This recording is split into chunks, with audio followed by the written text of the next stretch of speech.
Ko whiwhia I whainga maare ko I pongpongin, ke u taitali rea ki motoro ko toa pe ka inga, o ku mou mea mai ki he polokala ma koini, o ku whahoko atu pe meheni, I he pongpongini ka polokala ma mawahe eni, o ku whahingoa ko I whawhangu o Saione, ai ku whahoko atu I he hoatani pe meheni. I he nepehe ko loto pe ke o atu hawhatapu ki a hou eiki ka maha ataki lotu, Pia pehe ki he kautaki whanua kotoa pe, ka inga tonga, ku mou mea mai ki he polokalama o e houani, ku whataonga pe kulele ia mea kotoa pe pe mea pina, mo katake toki shea te tau polokalama, ke tingina tolu kotoa pe, ke au atu ki ai, ke na olawa mamata mai pe mihe o pe, ki he polokalama mawahe koe ni ku whahoko atu I hoatani, pe mea heni. I he hoatani foki, o ku heni, pia mo whaiwhikau sa le swaka, ai o ku ne lava mai I hoatani pe kiheni ke lava mawhahoko atu a polokalama koe ni I hoatani. Ko taitale rei koe Salesi ki he polokalama o Houani whatawange pe o ku lele ia mea kota pe me hena neongo ai kei lahi ai maha ki koe ni koe COVID-19 o ku ne wesia a tau ngahi whanua o tau iai ka I he hoatani lava ke whahoko e ta polokalama neongo kei sene Australia ka kulava ke mea mai ke whahoko e polokalama koe ni hoatani o ku whawhiawhia ke te au ke tautali rei koe pe me he polokalama koe ni ai Vipon Media. Au ke whewhe hake pe aku whewhe hake a lota sene ki he hoatani. Malo au pito solo Koe. pia ko whewhe lahi e ba o e whainga maare koe ni ke whai ai hata ki polokalama no pia koe a honi foki ku maulolotonga loka tauni I e tawha ke pe au ku whainga taa foki e toi whe hoko taki holo whe whanonga aki o au pe ke o ke shoppingi mo ngai mea pe la be ai whanuani pe au ku e a mawhana mai ai whanuani I he pongpongini solo. Koe. Whau pito ales koe ngā whoku ki who'ou ki he kāinga ai polokalama koe ni ta whahoko pia moho o lava mai ke ta whakahoko e polokalama koe ni ka ke mua ke ta hoko atu ke kakano e polokalama ko loto pe ke watu mua ki whainga maria ke te koe ke o mai mua ki pui tua ki pui tua koe ngā ke lava pe ke lave I he ta kāinga koe ni na whanongo ke polokalama ke lava mua o maha ki pui tua ke ta ngawe aki pia mo whakawai ke polokalama koe he pongpongini ki mua ke ta hoko atu. Malo Sales. Ia malo pito solo koe ki motua enmei wha motu. Pea koe toko ua whikau au I e whanau tangata e toko fitu. Pea koe lahi ai whaiwhikau pe kona ko Tadela Waka ai au whaiwhikau pure I e siasio he pisipa. Pea nau tupu pe I Fuamoto pea na malanga pe ho tau ta fitu solo I Fuamoto mau kolo malanga pe tau ta fitu pe alo ai pe toki huai ke polisi ko tupo o whakaloloto ai e mo ui ai mo whakalau mare I tau ta hiwa no valu ke tau ta hiwa fitaha pea e konga ki mui e ta hiwa fitaha ku mauangi ai visa koe whalau mai ki nusila he ta hiwa fitaha au whanonga mai ai ki Nusila o nofo I Nusila te kai whai lotu ia Nusila na mau kamata e siasi Nusila pia moe whaiwhikau ko viri vai rea pia moe ki kāinga pe I he taiko ia pia whanonga mai ai e tahi o whanonga o au mai ke tahi wa fitu hiwa pia au Whalau mai ki heni o tau mai pe ki heni o ma o whainga maari e tala ofa taware ko ni atleria o mga tuu ngai e ku tau tuen whai whatongia heni. Malo ko e tuu ngā pe ia ku. Iyo, malo pito e whaiwhikau ko piko o ki o wale pen mana ke tau he maika o ki ilea mai o ki ongoa mai e ongo maika ka kusai pe ko kona kongolere tai whawhawha pete ni tuu ko tai nimi.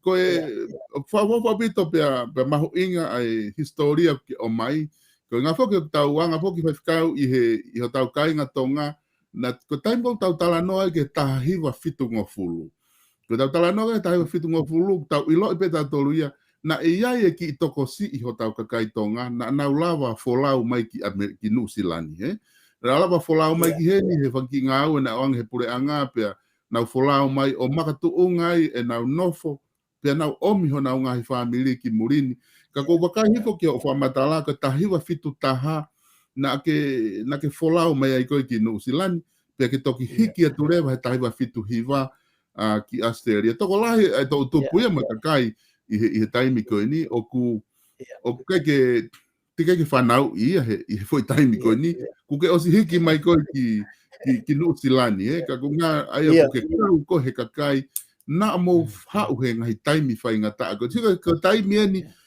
na hau ai whitu ngofulu tupu koe Nusilani na e whai ai ko tolerate. Ai na haua fitu ngo fulu tupula hi o alu ke walu ngo fulu. Na ko ki afe ki ai na hoko mea ko ia ko ke New Zealand pe ko ke Australia. A hono turi e ko pure anga New Zealand ko kakai e whanga kuri ho whanga whatapo. E solo ko mau ko le ko tia dai ulaki mau ato lere he kaloni kari I Tonga ko puke me ni ko na hanga puke me New Zealand Health. Ko na New Zealand. Ko sereti o mau tolu na mau toko wataha he fereti loki ua. Mohe o fono e ongoloki, fono a lotofare, fono moe foi peito he sitou, ko toi pe pa frumu ke fare kau ke kapau toi mo fare kau na ya hoko ata fo. Kadai o hofia ki ma tol e kau polisi e me apango pe ko hi ko ki talamo hasini na aluia fai ele papu pe foki mai a hauia ta ke pua meiri ai api he ve hala o fratoganga ia he ka pe ta ka polisi o na tuk tau feturiange o tawange ko ia ta ka polisi o lere mai me ka ia ua me kuri e ua na e puke katoa ma dolu solo I he foi taimi ko ia o fa o ke foi loke taha kai hu taha mai mo e passporti o show tako de show wat pe ko o va hu katoa ke polisi o tu e bata pa fra hu ke veni tako foi o hofi ko ia solo ko foi o hofi la taha ia na ho ko dusi la ko ferete o mautolu toko ua taha ka we tama ko topui pa mei Pea mei kolonga kau e tama ko viria mi tui pulotu pea mei kanok polu nofo kakai ke ka ko awe si taha solo he foi nofo ko ia solo ko mea mari he na e o hofi he po falaite o si au he pure lulu e taha ko ia pea he foi taimi pe ko na e pe mai ai polisi ka te au ko puka ho tikite Kage mana tui ko hauia ko ia ko sipuka bia me Tonga. He tau mai ko tikite to tongi Tonga ko si oange pe tikite me whanau pe ko I New Zealand. Pautalangi ai iyo. Patako na set na to ke toi falaite taha kau I kage na set na to ke falaite taha ke ospe foi toko hiva piau ala kumi o ki fereti piau hiki au ia I he aho tūsite, he te ose pure lulu. Hiki au e tūsite, o hofi na toi fereti falaite, toi mau ai toko tolu. O mai toko tolu ka koe tāke ti anga o kou kau ai. Piau hao au me iai. Pa koe ale e solo, koe alu koe whanguri. O kutau wheturi kaka he lere tamataho kaka fupalamu e siaina, at pe kuri o tu ilalo ko hake. Tau ate polisi o talange, boys, come down. Nere tamataha hu he pa fare I tawanga le lue I he tawanga le lue halalahi o lokai mai ai toileti alo tu pepo ai kuri o tu pe ko atu tawate polisi o menda to atu kapta porque ka toi foi toko hiva ko au mena buhao me ia solo o ko higa foi ki afe ki he mea ko ho mention mai ko tahiva fitu taha Ai au tolo to mai he whakau I he taimi ko ia pena na ko tui na ke mamata mai pe ko mi Australiana ki he kore whakamore ko na whakahoko e pare mia mai pure anga New Zealand ki he kainga Pasifiki o kauai ho tau whino tau Tonga pe ko lahi foki ai hono whai ke campaign ko ni he tau ni lahi pe ko whanau ia ko na mātuana e kauai Pea peni I hia na campaign pena toko na tokoni kana kai ke na kau na to I foi palo pare mano turi ka ko nga ko no mau ko he pongpongin he tapokalama ke he pe taua ya ko nga ka kuai fo ke tokolahi ku na upehe na tokolahi ka kaia na kau he turi kuri ko ni ku na osmalolo ka ko nga ke he mau ko he polokalama ko he pongpongin ko ni na ke kau to nuai na ke he ni ai ko taha ko e kakai ko ia na e kau he ton rates. Ko ngā mahu inga ke ilho tau kai ngā e whaifikau, E solo ko nai pesi pe nai senda ai ka ova I onehanga. Ko ia. He ke taimi ko ni te ke futokolahi fe kau tō ngā ia. ko one hanga o lere atu ai o mau atu ai papa o au ki penros ko ananga ia ko hi ko ofi nga we Ko ia. ko hi nga na ma wai mau dolu ko i ai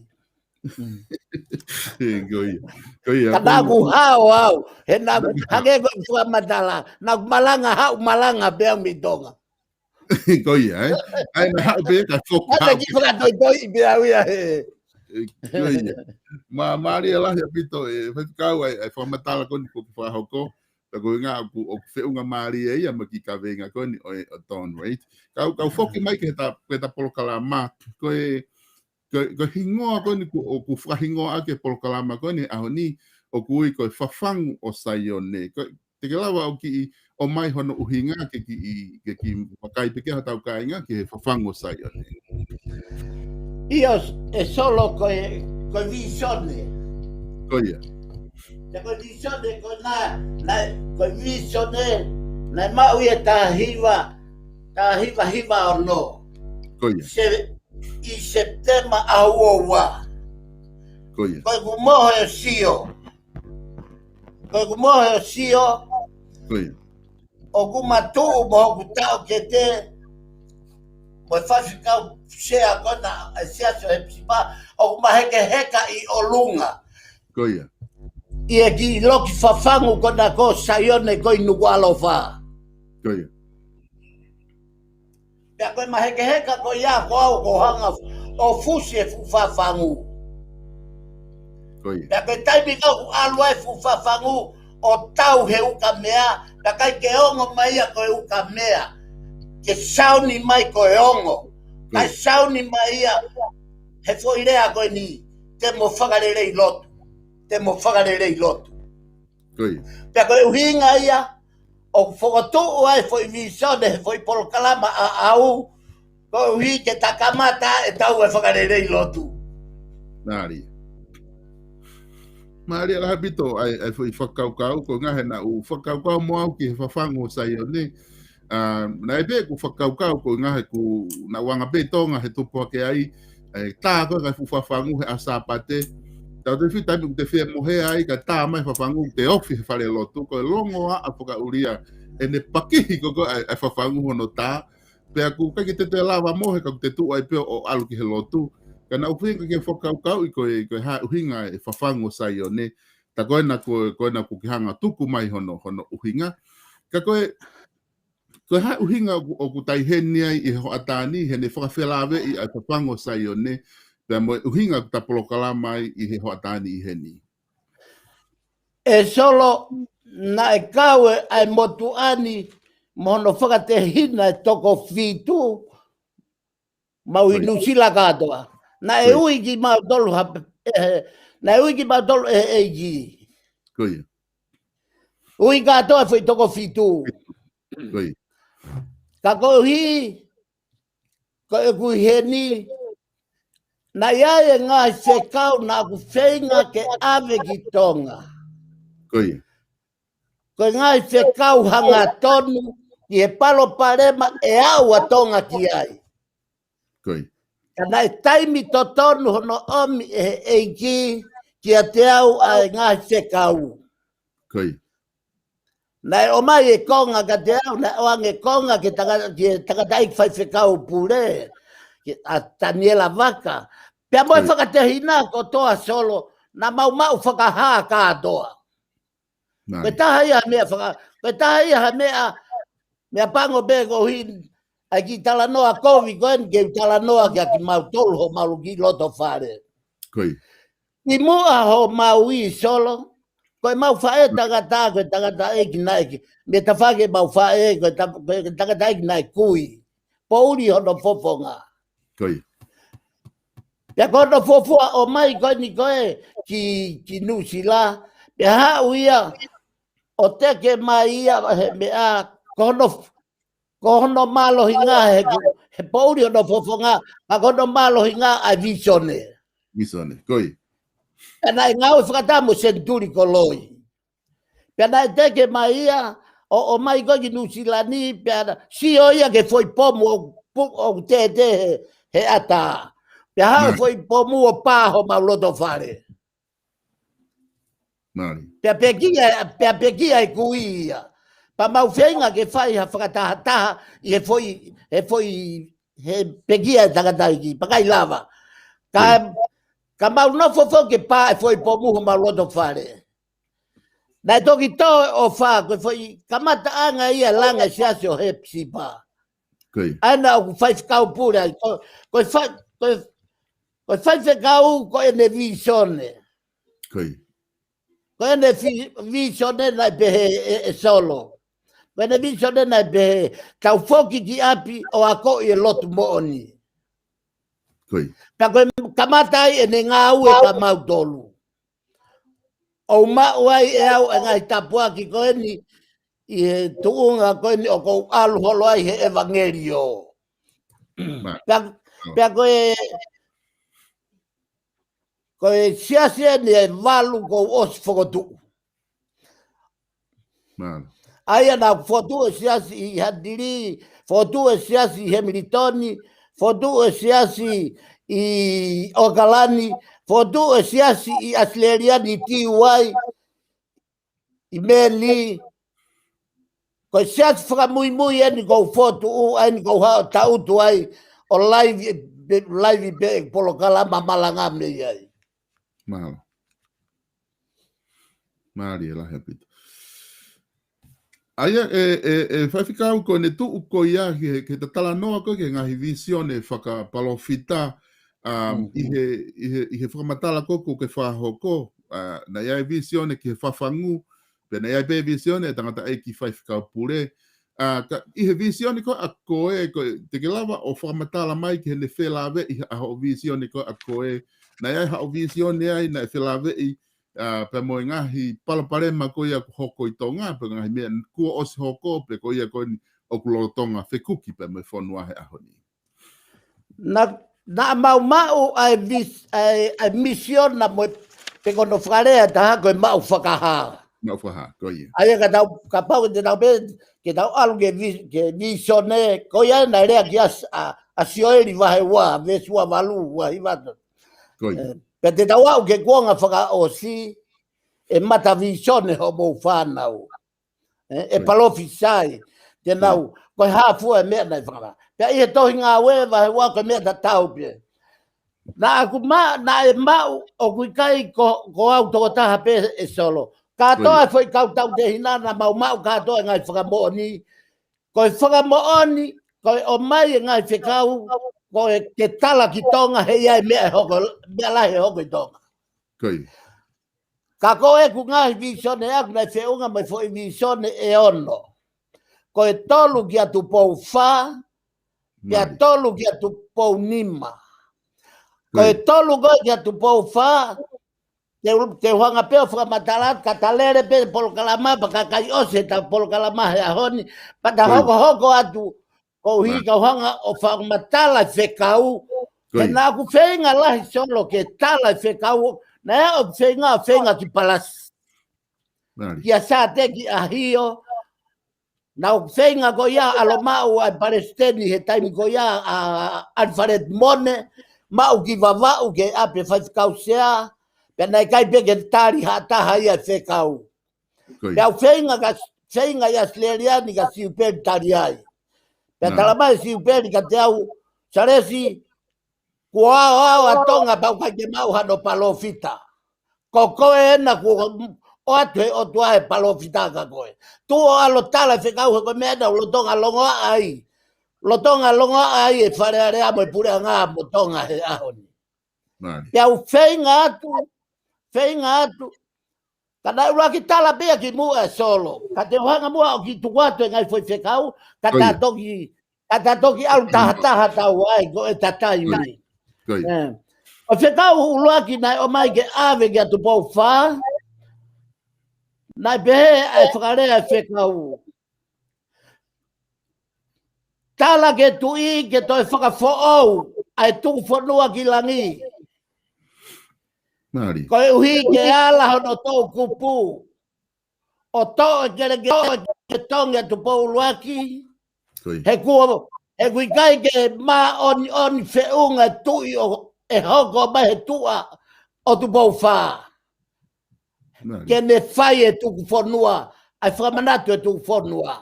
Nā kutala whekau konio alo mau e Palestania, Alfaret mone pe tala ki ai, pe koe tari ani a Alfareti. Mari. Taresi, o mau whakawhaau whakakonferenisi he tau ki he tau. Koi. Iau pehe atu ke Palestini. O kai koe uhinga ia e kuvisone.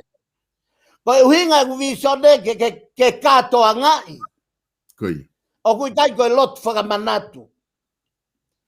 Pe mai e Palestini, kataku ka kia whainga maari. Pau kore at peki whahalotu, pau lotu at maana, pau whakaukau ko whiunga ai whekau. Nā ku toi alo mau heni e tama heni pure la a ko matafonua. Nā ku tū he fu kātoanga lahi ko ia rea i pure la a. Koe whekau heni whakawawave ki hatu i. Pe e iaha hou eiki hene e ala tokoni mai ke ave au whatau kei au ke ave ke tui. Pe tu e mo tu ai a tala mai. O te ke aka hao fumani o ke i pure la aku ke hao tala whekau heni. Whoki koe ke wheitu o kuna ke hao mei ai. Nai wike pe e ua pe mate tangata koe ni. Pe tala mai, tā mai telefoni ka te au tala mai. O ke ele masi kona nai rea atu o whakawhipaki koe na kua mate. Pau takakawhame o ke tā mai ka te au. Pau tātu ke alu ke mahino ku. Ko me ena ne whakawhipaki ai koe ku ke mautalange. O kai koha o tua au. Koe o tua beia na ne tō. O te mo whai mea hala koe na. Kai ke, koe whekau ia. Koe whekau laki koe whekau ke whawhau e tu whanua ki langi. Ko tupou whaia, whekau hono wā. Whekau ki tonga, ko i misi o tonga, o kuna tatau mo Israeli. Pea koe, ko naua ia, o kuikai ke na pureanga naua ke whakatemo kalati. Ko pureanga tonga mo pureanga Israeli, ko e taipe ia pureanga o e otua. Ko e pure ai otua, ki hono kakai. Ka kuikai ke pure kakai ki he otua. Ko whekau ia hono wā. Tala ki tonga, ko e taipe ia, ko e uhinga ia, ai whanua nai whai tu paulo aki. Ko hono o mai e foi whakatata e pureanga e otua, o hirifaki tonga, ke taipe aga tonga pe whai ki tangata. E kei pure be hatui o tatau mo otua. Pure be otua ki mamani, ke tangata. Pea koe taipe ia tonga. Ai pure aga tonga. Koe whekau no tolu, nai behe. Koe tui, ko toa pe, koe tui, mo e kuini, mo e whare o haa mohe o fō. Hei kai, tapu, kwa whalea koe tapu na ase visone. E tapu au pito ke ke hopoi i mamani. He koe whare tui, ko nau whare hopo ko langi. Ka whai anga hala tui, kuini, princesi. He kai ke hopo ngofua ke hopoi he whare hopo i tonga. Hopo i nā tolu e o tua milangi. E hirifaki ho nau tau tea. Ka pau te tau sio ke historia o Israeli. Tui ko toa pēna na maa oni oni. Fuoloa he taloni. Ko tui ko toa pēna e talangata pe whaianga hala. Aino no pe tō he o tua e tō taha tui ko ia. Pe tō mo ui pe tō ki tua. Ka chetongi tui ia. Ko e o tua ia. O ku pure o tua ia ki hatu ia. Ko e whekau ia hono tolu.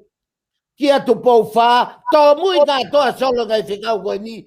He fu malohi e whakatanga.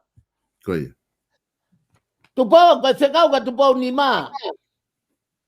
Tala ki tonga. Ko e tala ki tonga. Ki he tui. Ko e tui mo hono palofita. Kia mau ha palofita ia ki tonga. Koi. He koe palofita na pehea isileri. O kai koe tui moi pare mia. Koe tui moi palofita.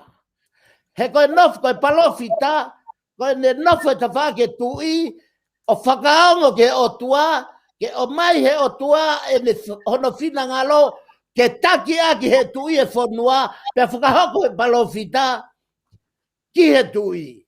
Nai pehea kui ta lote. Nai ai hono palofita. Nai ko kui ta lote, nai whaifkau whakatui ai a hulholo. Bonga loa. O si bentari ai he kuonga kuin salote, nai reo whakapalofita. Nai ai ngai whekau ne alotala. Tupou whao, senturi koloi. Mei ko hao mai ho tau pureanga, mei mua me ngahi hatu i mua, he nai ai hono kau palofita. Uhinga mea koni o tau palopare mai na whekau ke tala whakamawawi ki tonga. Whemaa palofita ke ta whaketui. Koi. He koe pare mia, ko ia ia ulu ke ngau he pureanga. Koi. O kui kai koe whatongia pare mia ke te hau ia o palofita ke tui. Koe whekau e taha, koe whekau e taha, pa koe usio, o ku motu e whuka tonga. Koi. E tuanga whuka. Motu e whuka o kai moto toke kere kere. Ka ku motu peo tau o tuhu ki lalo. Koi. Ko e whekau koe nei o mai mei ai. Uhinga motu. Ko e tau to'o me piritania ai tarite. O ave ki siaina. Mari. Ki e whanua kom niusi. Tako hinga ia mo tau ai. Tuulu ki lalo. E solo na ia ku visione aki ono tutu anu kwa alofa. Koi. Na ki ono tutu anu kwa alofa na o stala au ka arifaleti ki mua ke gai fai tutu. Ya toki hoko e tutu pa to e taha arifaleti. E pasteni. Na ke mana tu e tato talatu e vela no galofa. E toki kore mai fai whekau sareti whakamore mo lotu mai pa ke whainga mai ke tau ki e. Pau kai ke fia maari o family. He na o si tala e whekau ka te ai ke toi atuko o si fai vela ke whete. Koi. Ai ke he. Pea koe uhinga i ai fuka. E solo. Koi. Koe kurea whakapalofita he a honi. Koe katoanga koe ni koe ke tu whanua ki langi. O kutonu ia, o kai ngā we ke whai ki mua pia tōk whai mea koe ia. Koi. Tau kume pua e pufua ka wapi kui whe. Ka pau nai tonga e pua e fua ka wā he kai ke fu whakarilifu pe he mau ia tonga. Ai wherea aki. Ai whekape aki. Ai tau aki ta aki. Koe o tua o tau lotu kai koe o tua e merino. Koi. Koe o tua e sevaniti. Ta koe ku polo kalama, koe ku kore ki tonga. Ma mao a bito lotu ia mi tonga. Fie mao ke tau whakarerei, tau whakaifuefu. Hange koe rea nei whakasiona. Toi bea ho whanoa pia whakauha. Koi. Monu ia aninive. He na nau loto vai. Whakatonga e tonga, kakai loto malo. Ka he kai ke nau whai moe o tua. Koi. Fie mau a tonga, ke whai ha. Whakaifuefu. Whakatomala. Whakamerino. O kai koe palopare maa solo. O kai koe palopare maa e teu whiri. Koi. Tō koe whiri ke o tua. Ke ka pepe o tua ia ke pureanga e pureanga. Koi. Ka pepe ia ke ake patoa e ake tau whakarerei tau tau solo. Koi. Uwhia mau e whakarerei. Ia. Whaikau ko ki eke atu, koe visone koe ni na ke whakahoko. Pe koe whakaha koe ni, whakapalofita, na hoko ane whe. Koe hea tau na whakahoko ai visone koe ni. Kamata pe me he tahiwa walu o no. Oh, okay. Tau tahiwa walu o no ke tahiwa hiwa o no. Foi tau ia he ngā fulu na hangai he mau whai whekau pure o teu ia i mau tolu hono whakatehina. Koi. Ya kamata leva laku mai visione o a upeke fotu e siasi. Kautala te whakapuri solo. Koi. Na e toe o whaia he ki loto whare toko tolu. Koi. Ya koe pehat peko na e toe o whake de o sia. He na e lotu ta e tuku e whaki familia he fo I aho tolu. Ta mohe be ia. Ta koe mohe ko iaku o kei longo a pe lotu ia. Koe fiu be mohe a mai hau hoko atu. Lere ai lotu ta e tuku aho tolu. Koe uhinga ia foi fotu siasi. Koi. Ngā ue vai uak ves valu. Mo wo tatari. Ka ua lewa ke whakakofu ki mo tolu aka malo. Ta koe whai mea ia na mawa uki ai. Na e whakakofu e family aki ai malohi o lava ai ke fotu e siasi. Whatonga ki fo hiva kona na ta mai. Koi. Koe whau ena ki fo hiva ki he waka e Gosperi. Koe whakai koena ho mahu whakafamily. Koe waka. Ta koe hinga ia whau hege. Koe whau ia ki te hina si. Whau ena te he ospeto ai ofa. Ta mau kowe te re mea kau hau au ki Australian. Koe. Whai whikau koe konga ko nau mao ki he whakamatala na ke talamai fo ke fo I vision whakaha e ono. Aira ku ke whakamatala mai ke whakaha ne ono ku ke o sanga o lau mai ko eni o whanong ke hatau kai. Na asia I ho whamatala ai tutu nuku alofa. Ko ilu pifaka tutu na whaia he wafe ma ono. Aia kan talamai foki ko visione ko nina kamata ia me tahiwa walu ono ki tahiwa hiwa ono. Ko tutu na tahu wahoko ia I he wafe ma ono. Aia ko te lawa auto ki toki talanoange I he tutu ko ia he visione ko he tutu he kunga mahu inga. Ko ngā koe whutau lahi e na ke o si whakahaka te koe e whai e whai tutu. Pe toki hoko ia he tau wafe maono. Na e whakaha ia ki te au he wafe maua. Ko ia, wafe maua. Wafe maua toki whai tutu e wafe maono. Ko ia. Ko whakamatala koe ni e solo. Ko ia. Ko historia katoa ia. Os ma o popo ia no pepa. Aho mo e taimi o foi fekau go do abe. Koe. O au ki hok whakatehina. He kou hi he te kai ke whau e historia siasi. Ke whau ake historia siasi ai mau whakaha pe mo e visone. Koe. Koe na whakaha ka te au ai mea koe ni e solo whekau aki pe mo e tutu. Te kai ke whai tutu ia. Whahaya ko mohe ako mamata sio o kuvela nuko alofa. Ka koku sio o kuai e kau tama na wo tau o ne ia nuko alofa. Tau o ne ta kai hengai vavaha whare Colombia. O taki mai e fo iwaia mo puha o ne ki pangai sii. Koe. Ka koku mamata koku sio o ku whakaholo mai e foi toko nima. Ko Clive Edwards. Ko Isleri Pulu. Ko Akrispo Hiva. Ko Urituata. Ko toko nima na wam na toke na hanga na tolo lomi. Ko kusio ke na ko lomi ko sengai ke pa. He nau whakamato ato I do presa koe aki puha one. Ka ke pāia. Mari. Kau whakatonga e au ia fo I suti hina. He nau tū o whakaukau I pe pāwhewhe. Kolosi hake tangata suti hina. Ko peni hinia. Kolosi hake pea peni hini. Kau siat ka ke ala peni hino lomi o kai ke hake kau tama. Ke fiu hono whenga. Ka pea ke pea peni hinia presi hono ni ma. Pahu vela nukalof. O mai ai whekau koe ni. Koe tutu anuku alofa, koe tutu tapia mo e otua. Koe whina ngalo e otua.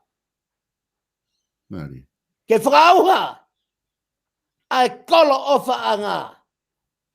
Ka honau hinga he kua nau si tua. Kai ke nau toi tau he kutu whanua. Ka kua nau o tua ake kolo a mo i panga. Pia kua more nu walofa ia ke kau sia ina ke paanga. Koi. Pia kua uhinga ia foi sio. Kia benhini. Au kai kei tonga benhini. Ka koe kusio kuhanga he lau maria. O mai I miso benhini ke alwake. O whakaha I mai I mise o tua. Koi. Nā ria pito ai whi whakau kau. Ka koe whai taimi ko ia e whai whikau o mahu inga whi whamatala koe ni ke whahau ko neongo koe o haa mai I mea haa mai ka koe taimi ko ia nai osiko ho mamata ki ai na ke lawa o tala noa mo kakai I he taimi pe ko ia ke nau whatokanga ka nau tolu e tutua nuk alofa pena kai ke au e popoa ki nau tolu. Marco be o se kau tonga ia sleria ni hekta noa mo nau kape mai kau. Ko ia. Tala noa fai kava, solo. Ko O ke mau kalapu. Tau vahe ai. Ko ia. Ka koe vahe atu. Ka e tolo a ki au e kape mo rea kau. Kai koe poini a kuia a rea kovi mai. Koe poini a ke au atu. Pia nā ku tala noa he whai kawa, tā noa he lotu, shoppingi, pia ka koe kau tamai ni na e au totonu ki ai e whekumi. Palestini ko Alfred Mone. Koe. Nau tāki ai, nau tāke office palasi, nau tāke office paremia tala mai ke tāpeke office palasi. Tāke office palasi, whakamatala atu e si oki ai. Whamatala atu ko ia tala koe whekau whakavave en ki tonga ke tala. He ia mea lahi hoko. Ta tari mai he tama ko ia e sāteki a hio, saresi, he ko tampua mot pe iku ne ilo pe ia au. Mama he. Tama e sāteki. Saresi. O ku kia whainga maari e koni mau teu ke haere e alu ko hui koe whakari ari ngou e. Tau do kore at peki ai pe ni whai mai moa ki lotu pe ne tama e ia. O ku kia taini. Pe ne tāpun mea telefoni kau lotu at pe au ia hei pi telefoni. Lotu at pe au ia koloa pe ke a oi whekau.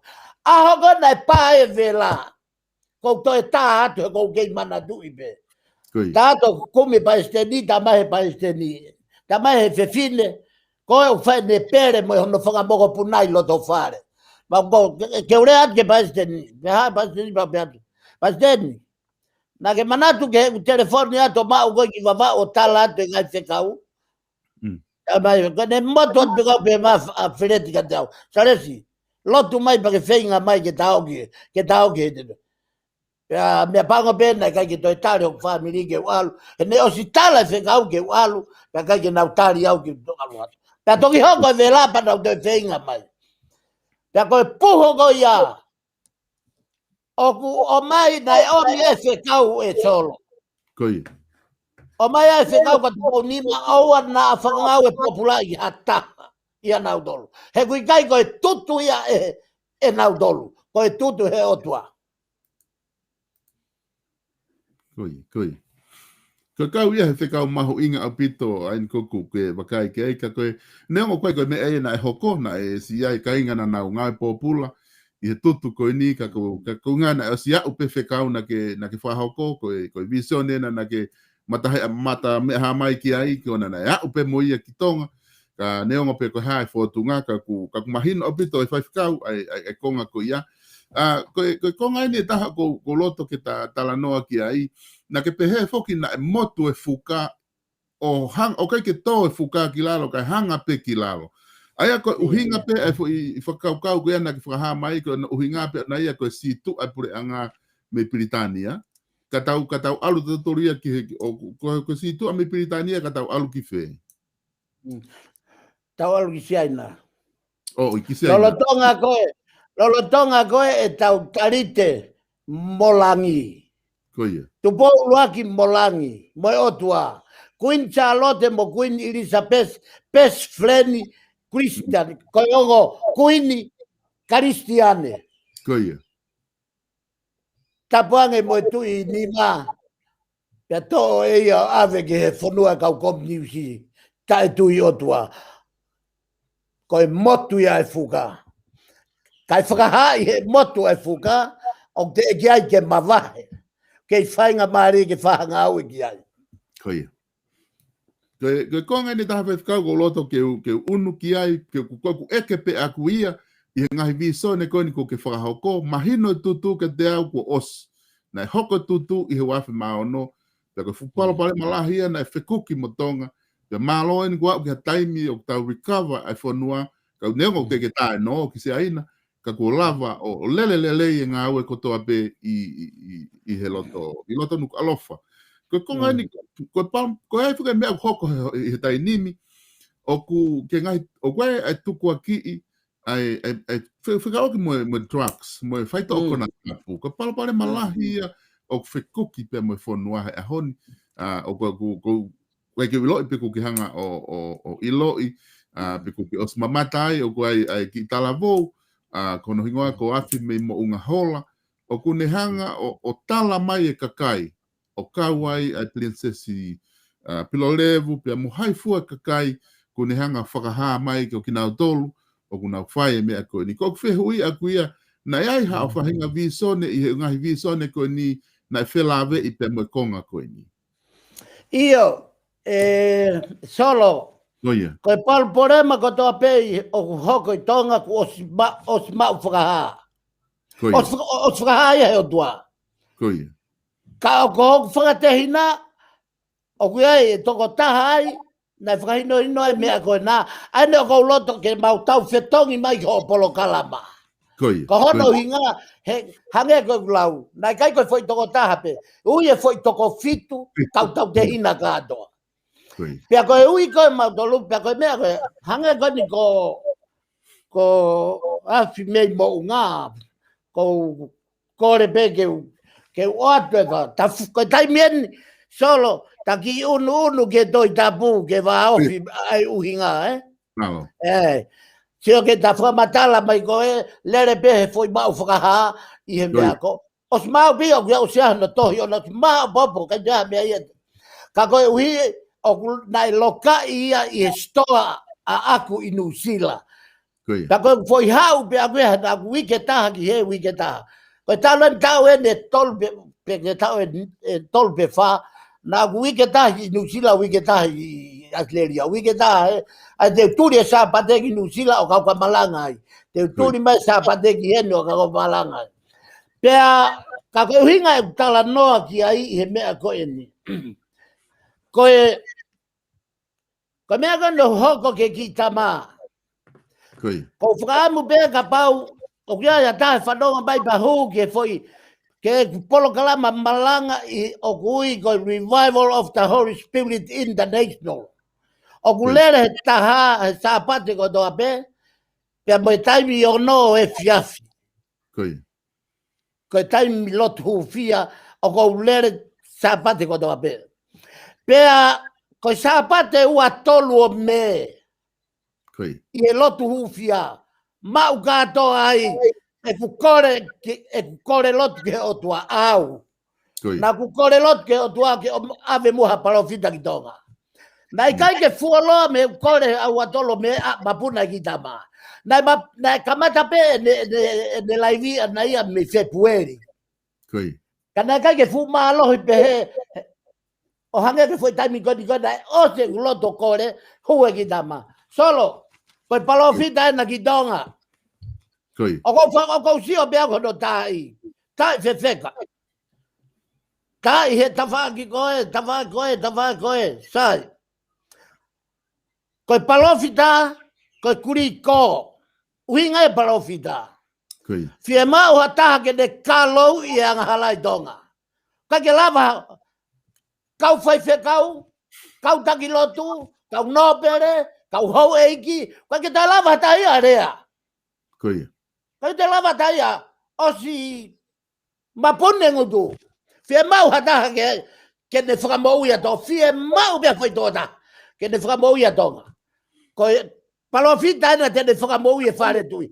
Koe mea ku ne whai ke whare tui, koe whakamau ui. He ku fie mau ke maa e anga hala kai whakahoko e kovnani te, a e tuk whanua. Te vita. Whai anga hala bea te vita. kai ke nei lo ia ne anghala fai anghala fana be anghala fu lo to fare o tui uia ne tane alata ne tane te vita o ku ke torno mari o ku ke whakapo tapu aki lahi o te vita o mea ia ku hako ia o sisu kalaisi ko whakatomala te vita he lota nga ne whai anghala i he tama pe a hono toko ua hono mari uia son baptaiso alata son baptaiso hono ki anga tonu ko leo whakapalo o fitao kua peno tau te a ko mo i pe ko mate ko afki mo nga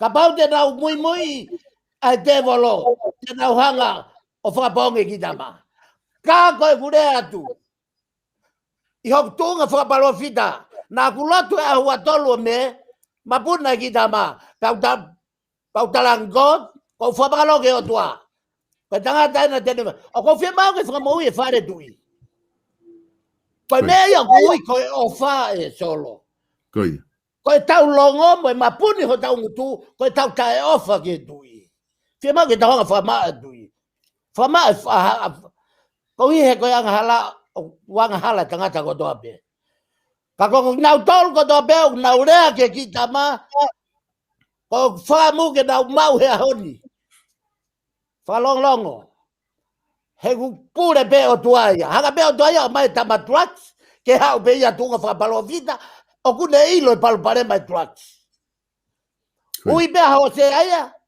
lahi fau a se awaki a isleri ui whakapalo vita tanga aluki he mari mo fi awaki kono inga he kua fe awaki o fonua ko e ui whakapalo vita ki tama koe na pia ko os whakapapau i atu mei he lau maari o tua. O te mawala ki he.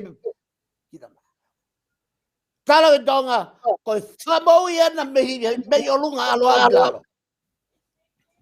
E whakamau i o au ke he maha mea vare. He ki tama. Ka tau tokoni whalotu. Ka tau tokoni he koe konga ena ui ai o tua. Koi. E whaiwhikau o ku matua ki mahu inga o pito ai whamatala ku ke whai. Ko i lo i pe ku ke osihanga pe i lo i lelei. O ku fulu tā makia tonga i he drugs. I he peko tatau ai pe peko hai. O kune kei whai e ngā ue kovi ko ni. O inu ai e whonu ai e whainga nonu a kovi ko ia o drugs. Pe o ku whainga tā ia e whonu ai he drugs. O ku ke whakaukau nei, e iai ha taimi vave mai, e lava ke solo vai e palopalema drugs pe mi tonga? Ko e whainga taa solo, ko e lave ai e pureanga. He kui kai kua toki lave ai e pureanga. Ko e kua osi, o vai e pe mei tau half century. Ai ngau e hala, ai kakai whalala ki ai e pureanga. Pa mea whainga taai. Ka kuke i sai. O ke ila fu palo porema koe na ku hoko ke trucks. Hei kai ke lava ia whakamaa he lotu pureanga. Koe whakamaa e whai me whare tui. Tapia mo ene awhio. Koe ne maa pe whare o ene awhio. Mana tui, ka takuhala ke pureanga. Ka whakaata he whare tui. Koe haha tauivi e lava. Ko e uhinga ia, ai ui whakapalofita. Alo whai e whakamo uimi kamata mi olunga.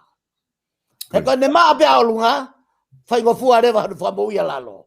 Ka tau whiai ngai lalo, kai lava ia. Whakatonga i fo ui e ki tama. Kona toto pia naua moi whare. I he whanongo. Ka ke whakatonga i hono ui. Ko e ofa whakatoto, ofa whakalaumarie, ofa whakamoui, ofa whanua, ofa pureanga, ofa whami. Ofa ke tau tupu. Kawa kato he ki tama, he ne fie marie ke alu ki brisone. Koi. O kulahi api foki e whai whikau e ngahi hopo, o ku hanga tuki ai e toko tahani. E ka pau te tapehe hange ko whamatala ko e palofita e ni ki tonga, ke whakamo ui e whare tu i pia mo tonga kotoa. o ku ia e kau pe au lahi kua pau ke whihanghangai mo ki tamani mo afi me mo unga. Ngā ko ngahi hopo koe ni ku whakailo ia ki ai. Na ku whakatonga i hifo ngahi whenga paanga koe whenga ke si tokoni ki ai ko ngā koe totongi kau loia ma mawha me hafua. O whaalawa pe whokiha taim lahi i he tau wakai whakalotu ke ia e palofita pe hanga e he whiri pe ia o lawai hange koe ni pe awia whakahua pliso ne ke taofi mga mea pe he ka iho o wakai a koe ia ka pau koe palofita e toko tahani he kai ke lawai ia hawhainga mea au ke he mate he kai ke lawai ia ke tāmate ia. Ia. Koe ia e solo.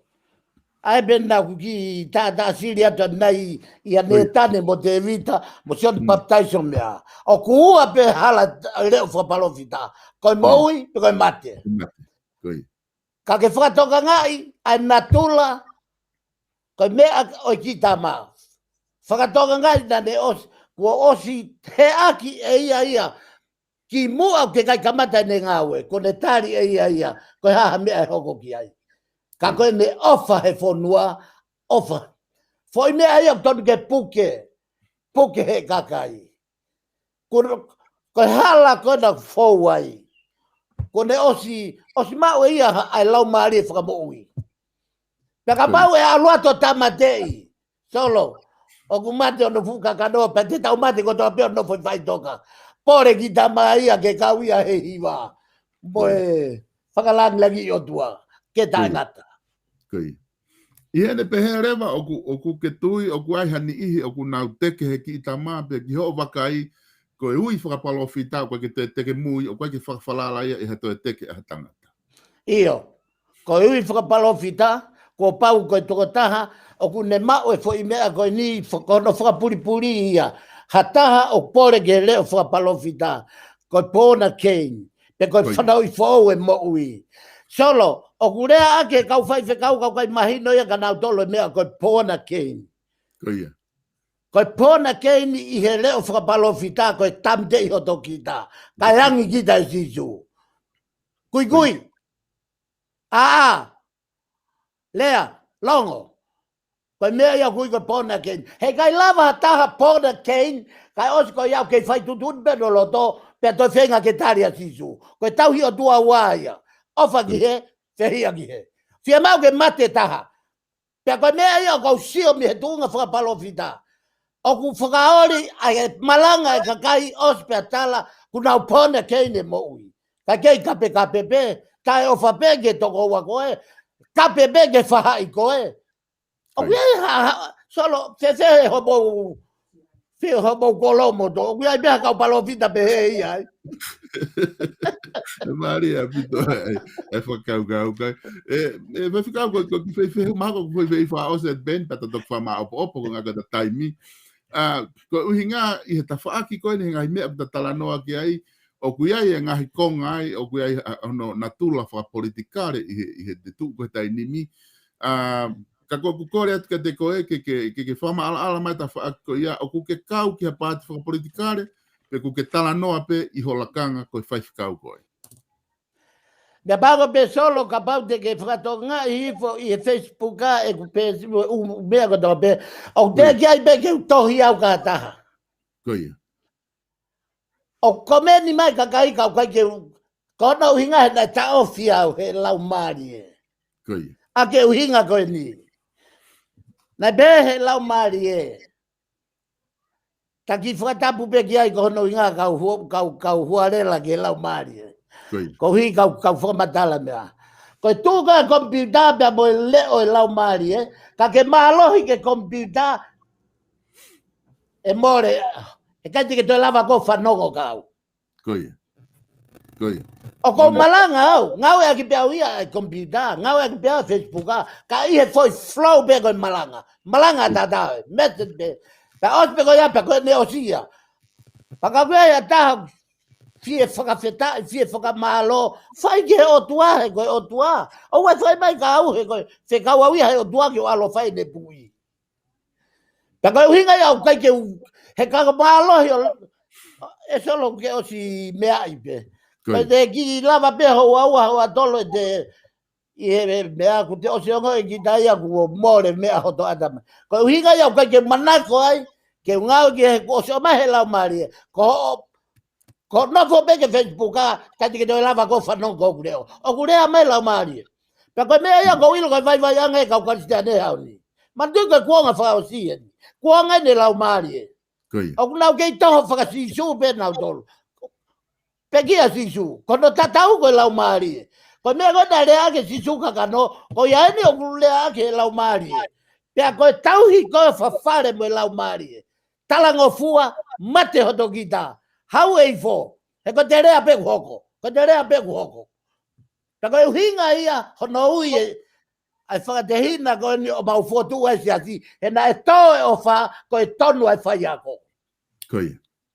E whawhikau ko ilo e pēr ku os e ta taimi ke ahoni, pēr e ke ngā tai te oat pēr whainga maari e ke whamaapo opo e ta polokalama, ko ilo e pēr whoki e hoko mai e polokalama e ngahi, wike ka hoko mai e whakahoko pēr polokalama whawhangu o sai o ne, pēr mo ngahi talanoa ai ke ngahi visone, whakawhelave e ki tonga, pēr mo kāinga tonga e aunga ka te kinau tolu.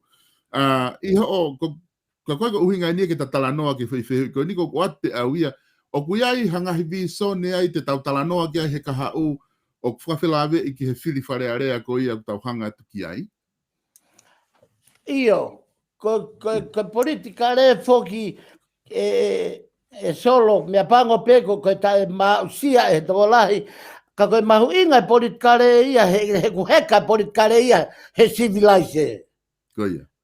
Mana tui ko politika re he kai ke tau nga unu he politika re he whakalaka ia he taimi. Ko civilize ko taimi. Ko ve teka ia taimi. Pe ko ve teka ko ia kai pure ia e tangata. O ku teka foi ve teka ia ko ia ko mei he o tua. Pe kai ke tau lava tatori ia ke politika re. Ko politika re ia ko whaka ko mono pe ko hono saubulu. Ai fu foi kakano o ekonistu tone tu fonua. Ka kuna halanga ke he penaua. Ko wakai hifo ke mo longa alahi ko ni. Ko hi ko na tai mahino. Hanga na tolo fuka mawai tu fonua pe mo politika re.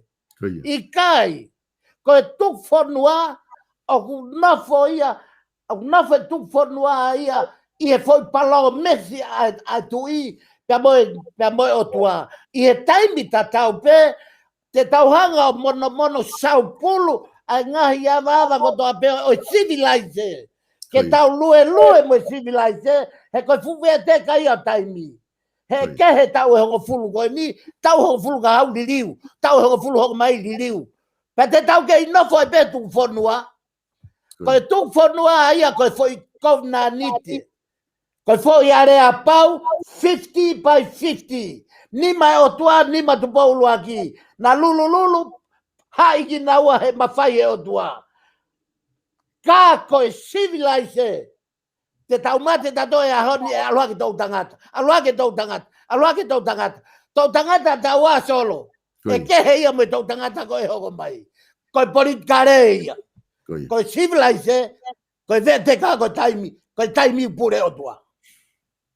Foi ficau ko ilo bena talatu ko ose ku time fehu ia ka te koe ka ko hinga ku hange ko missing kani mai fehu ia a kainga pe ko loto ke wat pe mo ki fehu ko ni he ku felave tonu pe ia pe mo afi me mo unga o ku ai ani o tala a loto e ka fanongo i he fakau kau ko ke whakahingoa e tō tahani ko palo fita e ni ku ui ki tonga ka pehe ni he ni hange ko komeni ko na ko watu he la ko ko osi ia I ka fai whekau I tonga ma kau taki lotu o nau tokoni ki hono tau I fai tokona tapu ko ha ko ke ui ai ki nau tolu ko palo ko kau palo fita ka ui pe aki to taha ko ni ko af me mo unga ko palo fita ia ke tau I ko trucks ma algo ki fe fa ospe ia kainga o mo fanongo ka sai pe ko nga tuku mai pe mo fehu I e te lere pe polo kalama ko ha nga fehu ko te mo fai te ufenga ke wanga o tanaki pe o to wange pe ke fai whekau I hato e hoko atu polo kalama he taime e hoko atu ai nga he wike ko ni ka hoko mai ke toki mwhai hano wha maala ala ngai whihuko ia. Malo pito whaifkau. Ia solo, koe ui whakapalofi tā. Tau whoki ke kau whaifkau o tonga. Tau whoki ki ai. Au e hoko fo i rea whaifkau ke whalala ki ai. Koia. He whaifkau ia tau e toi pe tau e tau ua. O si lava ia tau ni mango fulu. Mo i kei whakalongo pe sio pe ke kovi mo anga hala. Kai longo pe. Koia. Ko e reo whakapalofi tā. Ko omi ha konse nisi hangeha tamai mata. Ke ukalo o ka lave mai anga ko uhinga ia ko pe atoi ko e kita ma pe tahe tonga ko tu o rea ke tui ofa mo oni kita ma ke whakama anga hala kai lava ke foki mai ai otua ke toi hoko ate tau kovnani te Koi malo pito e whaifikau ko wila pe ko whamatala ko toa koe ke whai ko offline i he tui o kai ki a whakamatala ai ko o pehe ko ke whenga ke whawhawhepaki ki he tui ka ia taim tatau ko o ate whainga maari ko ni ke whama opo mai ko ilo pe ku loa e prokalama ke te koe ko ngā he taki overtime ka ko whamare more atu ka ko ate ke whama opo mai ki mua ke ta māwa he ahoni ka ta toki hoko atu iha taime e te whahoko atu ai e prokalama. Solo, foi rea pe ua te whama opo e taki prokalama. Ragi ko justice, ua ko rightness. Ko e maa oni, mo e whama auto tonu. More ia mei tonga. Ka koe ku kore ki e kainga tonga. Lea hanga tonu, koe ni kihe ka kai tonga. Toto i tonga. Koe ku kore. Tau whakamerino mua. Kai maa o e whama auto tonu. Tau whakamerino mua. Oua te whaha lau whahai, lau pāti, lau tonu ia. Tau whakamerino. Ko hui kai maa o e moi maa oni. Ko ia be malo. Malo apito, e whaiwhikau, ko whamalo lahi ke te koe i he lava ko ia, a whahoko e ta prokalama i ahoni, ko tui ko prokalama whamawhanai ni ko ta whahoko, lava ke whahatala noa ki he whawhang o Saione, pe ko ta fofo prokalama fueni ko ta whahoko at ke kāinga, ku ma ofalahi atu e kāinga, malo apito si o mo mea mai, ki he prokalama koe ni ko ma whahoko atu he ahoni. Whatanga pena e ongolere atu e prokalama koe ni, pe ma fafe e to peke mo to me mai ke fafango Saione o ka to announce atu hataimi e to lere atu ai be heni pe ma fa ampe ke mo to me mai ke ta hoko atu e ta tala no ki ai ma ko fa mo atu pe ka pa na ai hangahi re pa mo hi to fatongi at me heni o kai fe unga mo fa kau ka ko mahu inga ia ke ta ataina e tala no ta fai e ta ofa ke ta fonua ka tonga ta fai agi ai fa kau ka ta toki hoko atu i he prokalama kahoko. Malo solo. Koi.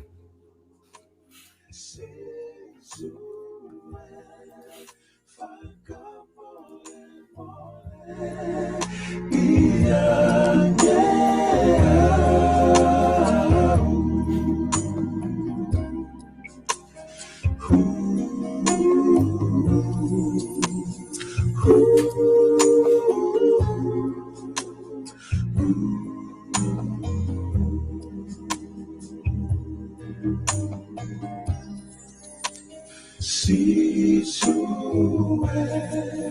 whakapole ia ngea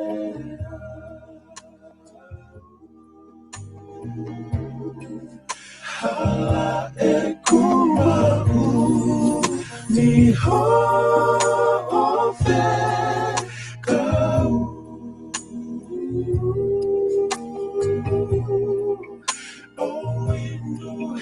Mamahi, ekunai whakakau.